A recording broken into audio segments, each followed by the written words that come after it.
বর্তমান বিশ্বে প্রযুক্তিগত দক্ষতা সম্পন্ন একটি সুদক্ষ আধুনিক মানবিক পুলিশ বাহিনী ছাড়া জনগণের কাঙ্ক্ষিত সেবা নিশ্চিত করা কঠিন।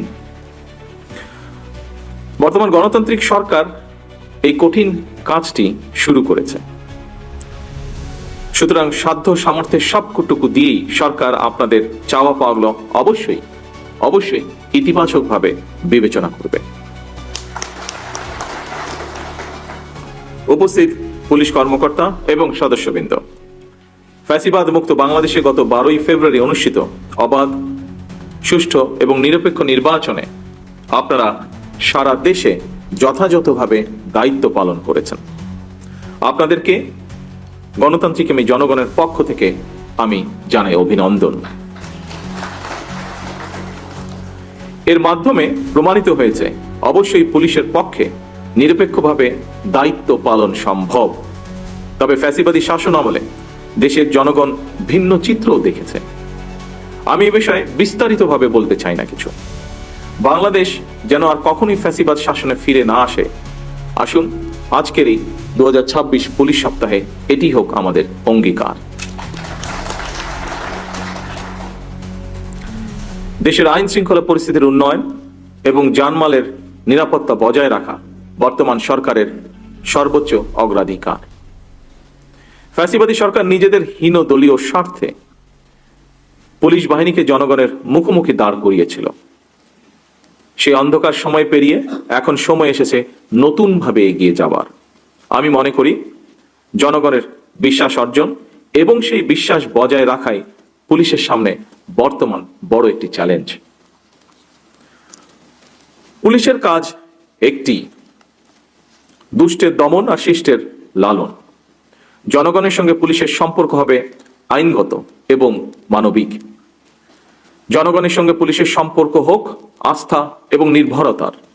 যে কোনো বিপদে আপদে জনগণ যেন থানা পুলিশকে তাদের নির্ভরযোগ্য আশ্রয়স্থল মনে করতে পারে।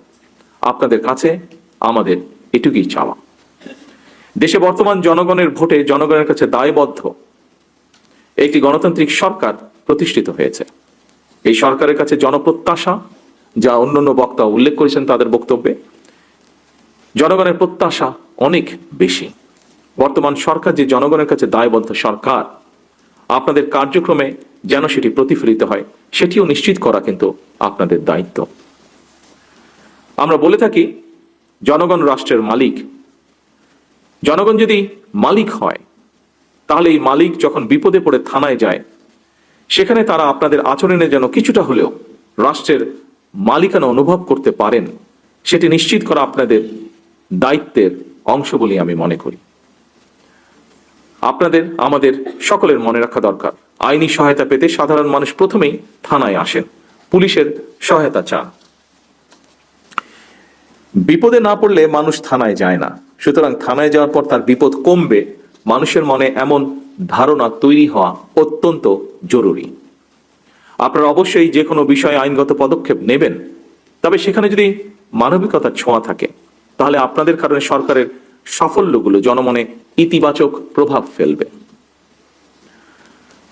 সকল উপস্থিতবৃন্দ, কয়েকদিন আগে আমি জেলা প্রশাসকদের সম্মেলনে যে কথাটি বলেছিলাম, আমার মনে হয় সেই কথাটি আজকের এই অনুষ্ঠানেও আপনাদেরও ক্ষেত্রে প্রযোজ্য। আপনারা হচ্ছেন মাঠ পর্যায়ে সরকারের অ্যাম্বাসাডর। আপনাদের দক্ষ এবং তাৎক্ষণিক কৌশলী সিদ্ধান্ত যে কোনো পরিস্থিতি নিয়ন্ত্রণে খুবই গুরুত্বপূর্ণ ভূমিকা রাখে এবং রাখতে পারে। আপনারা কেবল আইন প্রয়োগ করেই বাহিনীর সদস্যই নন, আপনারাই হচ্ছেন রাষ্ট্রে আইন শৃঙ্খলা রক্ষা, জনগণের নিরাপত্তার নিশ্চয়তা এবং ন্যায় বিচার প্রদানের প্রথম দ্বার। সুতরাং পুলিশ যদি জনগণের কাছে বিশ্বাস এবং নিরাপত্তার প্রতীক হয়ে উঠতে পারে, সেখানেই একজন নাগরিক হিসেবে আমি মনে করি সেখানেই পুলিশের সবচেয়ে বড় সাফল্য। পুলিশের সাফল্য মানে এটি সরকারেরও সাফল্য।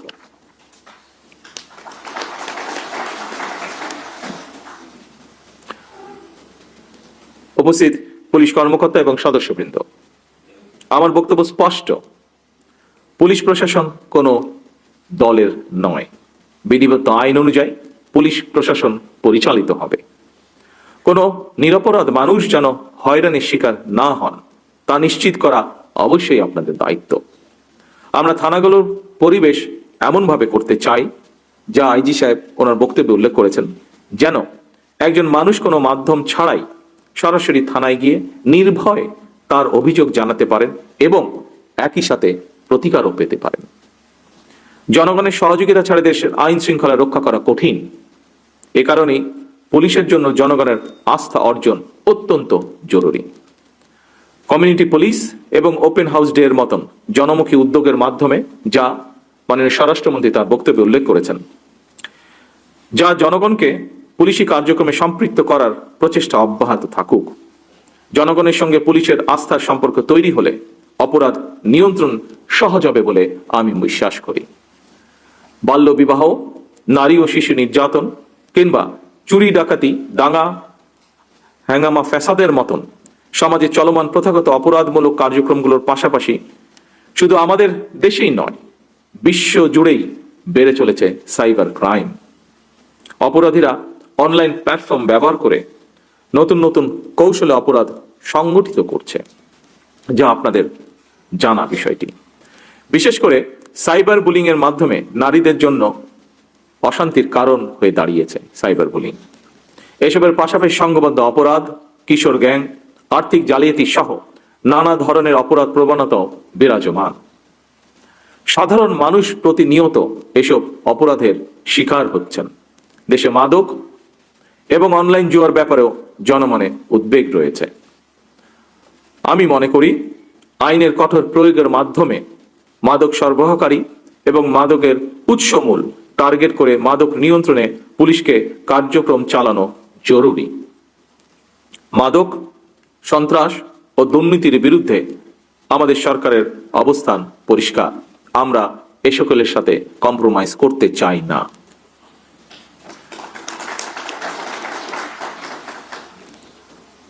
উপস্থিত সম্মানিত পুলিশ কর্মকর্তা এবং সদস্যবৃন্দ, আমরা সবাই জানি বিশ্ব এখন কৃত্রিম বুদ্ধিমত্তার যুগে প্রবেশ করেছে। গ্লোবাল ভিলেজের এই বিশ্ব ব্যবস্থা একদিকে মানুষের মনোজগতে যেমন পরিবর্তন এনেছে, অপরদিকে পাল্টেছে অপরাধের ধরন। সুতরাং বাংলাদেশ পুলিশকে একটি প্রযুক্তিগত দক্ষতা সম্পন্ন, আধুনিক, দক্ষ এবং সময় উপযোগী বাহিনীতে রূপান্তর করতে অপরাধ বিশ্লেষণের সক্ষমতা জোরদার, আধুনিক প্রযুক্তির কার্যকর ব্যবহার এবং বৈজ্ঞানিক তদন্ত পদ্ধতির বিস্তৃত প্রয়োগ নিশ্চিত করা মনে হয় এখন সময়ের দাবি। চতুর্থ শিল্প বিপ্লবের প্রেক্ষাপটে উদ্ভূত বহুমাত্রিক চ্যালেঞ্জ মোকাবেলায় সাইবার পুলিশ প্রতিষ্ঠা, কৃত্রিম বুদ্ধিমত্তা বা এআই, বিগ ডাটা বিশ্লেষণ, বিকাশমান প্রযুক্তির সমন্বিত এবং কার্যকর ব্যবহার আরও সম্প্রসারণ করা জরুরি হয়ে পড়েছে এবং এই লক্ষ্যেই সরকার একটি আধুনিক প্রযুক্তি নির্ভর পুলিশি ব্যবস্থা গড়ে তুলতে বদ্ধপরিকর। এই লক্ষ্যেই সাইবার ক্রাইম নিয়ন্ত্রণ, আর্থিক জালিয়াতি প্রতিরোধ, সন্ত্রাসবাদ ও আন্তর্দেশীয় অপরাধ মোকাবেলায় উন্নত প্রযুক্তির ব্যবহার, ডিজিটাল ও ফরেনসিক সুবিধা এবং আন্তর্জাতিক মানের প্রশিক্ষণ নিশ্চিত করা সহ এসব বিষয়গুলোকে আরো কার্যকর করতে সরকার পর্যায়ক্রমিকভাবে পদক্ষেপ গ্রহণ করছে। উপস্থিত সম্মানিত পুলিশ কর্মকর্তা এবং সদস্যবৃন্দ, সরকার দেশে মানবাধিকার সমুন্নত রেখে আইনের শাসন সুনিশ্চিত করতে চায়। গুম, অপহরণ কিংবা বিচার বহির্ভূত কর্মকাণ্ড কোনোভাবেই এই সরকারের পক্ষে গ্রহণ করা সম্ভব নয়। প্রতিটি নাগরিকের অধিকার সুরক্ষা করা প্রতিটি পুলিশের নৈতিক এবং সাংবিধানিক দায়িত্ব। বাংলাদেশ পুলিশের প্রাতিষ্ঠানিক মর্যাদা, পেশাদারিত্ব ও জন আস্থা আরো সুদৃঢ় করতে সরকার প্রতিশ্রুতিবদ্ধ। বদলি, পদোন্নতি কিংবা পুলিশে নিয়োগ, এসব ক্ষেত্রে মেধা, যোগ্যতা, দক্ষতা এবং সততাকেই আমরা প্রাধান্য দিতে চাই। দ্রুত পরিবর্তনশীল এই বিশ্ব ব্যবস্থার সঙ্গে তাল মিলিয়ে আমাদের পুলিশ বাহিনীকেও আরো দক্ষ এবং আধুনিক করে গড়ে তোলার কোনো বিকল্প আছে বলে আমি মনে করি না।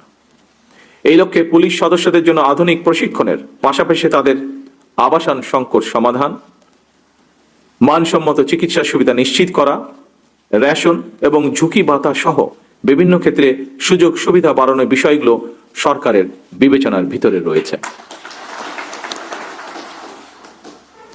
উপস্থিত সম্মানিত পুলিশ কর্মকর্তা এবং সদস্যবৃন্দ, আপনারা জানেন দুর্নীতি দুঃশাসনে পর্যুদস্ত একটি দুর্বল শাসন কাঠামো, অবনতিশীল আইন শৃঙ্খলা পরিস্থিতি এবং সকল কিছু মিলিয়ে ভঙ্গুর অর্থনৈতিক পরিস্থিতির মধ্যে দিয়ে বর্তমান সরকারকে রাষ্ট্র পরিচালনার দায়িত্ব নিতে হয়েছে। আমরা সরকার পরিচালনার দায়িত্ব নেবার কয়েক সপ্তাহের মাথায় বিশ্বযুদ্ধ পরিস্থিতির মুখোমুখি হয়েছে সমগ্র বিশ্ব। এমন বাস্তবতার কারণেই আমাদের পক্ষে আপনাদের সকল প্রত্যাশা কয়েক সপ্তাহ কিংবা কয়েক মাস এর ভিতরে পূরণ করা সম্ভব নয়, কিন্তু আমরা পর্যায়ক্রমে প্রতিটি অঙ্গীকার বাস্তবায়নে কখনোই পিছুপা হব না ইনশাআল্লাহ। উপস্থিত পুলিশ কর্মকর্তা এবং সদস্যবৃন্দ, আমাদের মতন দেশগুলোতে অস্ত্রের শক্তি চেয়ে মানবিকতা, ন্যায় বিচার এবং জাতীয় ঐক্যই প্রধান শক্তি। আমরা জানি আমাদের পথ সহজ নয়, কিন্তু আমাদের উদ্দেশ্য মহৎ। আমরা একটি সমৃদ্ধ, স্বনির্ভর, গণতান্ত্রিক, নিরাপদ, মানবিক বাংলাদেশ গড়তে চাই। তেমন একটি শান্তিপূর্ণ, নিরাপদ বাংলাদেশ গড়তে ন্যায়পরায়ণ এবং পেশাদার পুলিশ বাহিনীর বিকল্প নেই। আজকের এই অনুষ্ঠানে আমার সামনে পুলিশের বিভিন্ন কর্মকর্তা ও সদস্যবৃন্দ এবং সারা দেশে যারা এতক্ষণ অনলাইনে সংযুক্ত ছিলেন, আপনাদেরকে এবং আপনাদের পরিবারের সদস্যদেরকে আবারও ধন্যবাদ জানিয়ে আমার বক্তব্য আমি শেষ